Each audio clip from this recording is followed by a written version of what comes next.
subscribe my channel and press the bell icon.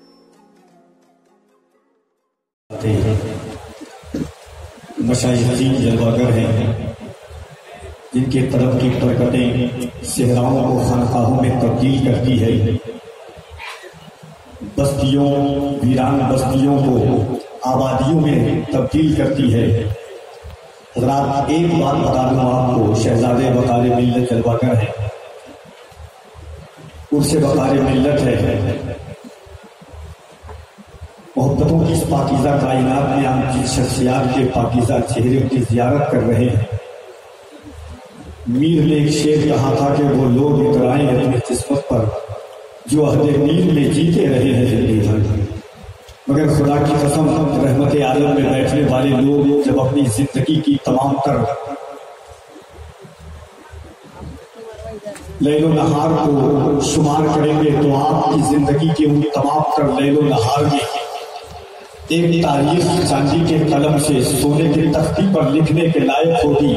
کہ رحمت عالم conference میں عرص وقار ملت میں فیض الباری کے وسیع و عریض گراؤنڈ میں ہم نے ان شخصیات کی زیارت کی ہے کہ کبھی چاند و سورج کی زیارت کرنے والے اتراتے ہیں۔ ہم اس پر فخر کرتے ہیں کہ ہم نے نبی کے بیٹوں کا دیدار کیا ہے۔ چار مصرع حاضر خدمت ہے کہ وہی دلیر یقیناً دلیر ہوتا ہے، وہی دلیر یقیناً دلیر ہوتا ہے کہ جس کے آگے زبردست زیر ہوتا ہے۔ زمانے والوں محمد کا خاندان ہے یہ، انگوٹھا چوستا بچہ بھی شیر ہوتا ہے۔ زمانے والوں محمد کا خاندان ہے یہ، زمانے والوں محمد کا خاندان ہے یہ، انگوٹھا چوستا بچہ بھی شیر ہوتا ہے۔ یقیناً آپ ایک بات بتا دوں، اور یہ انشاءاللہ اس کے بعد میری نقابت کا اول اور آخری وقت ہے۔ میں میزبان گداگر ہوں، یہ میرا شہر، یہ میرا گھر ہے، میرے مرشد کے شہزادے جلوگر ہیں، ان کی پاکی راہدیوں کے سامنے بس دو چار منٹ آپ کا کتنی بابرکت رات آئی ہے، خدا کی قسم آپ شمار نہیں کر سکتے۔ آپ جانتے ہیں خواجہ بندہ نواز یوسف دراز کو،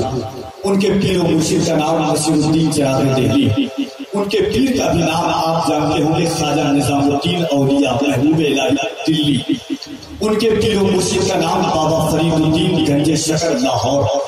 ان کے پیر و مرشد کا نام قطب ولایت حضرت قطب الدین بختیار کاکی مہرولی شریف، ان کے پیر و مرشد کا نام خواجہ خواجہ سلطان رسول ادائے رسول سرکار خواجہ قریب نواز معین الدین چشتی، ان کے پیر و مرشد کا بھی نام آپ جانتے ہوں گے سرکار خواجہ عثمان ہارونی، ان کے پیر و مرشد کا نام حضرت خواجہ یوسف زندنی کا نام آپ جن کی زیارت کر رہے ہیں حضرت خواجہ ابو عبدال مودود چشتی رحمۃ اللہ تعالی علیہ کی بارگاہ کے صاحب سجادہ جلوہ، بڑا محبت کے ساتھ ایک مرتبہ اپنے ہاتھوں کہ ان کی گواہی محشر کے میدان میں بخشش کا ذریعہ بچائے، ذرا ہاتھوں کو اٹھا دی، چار مصرع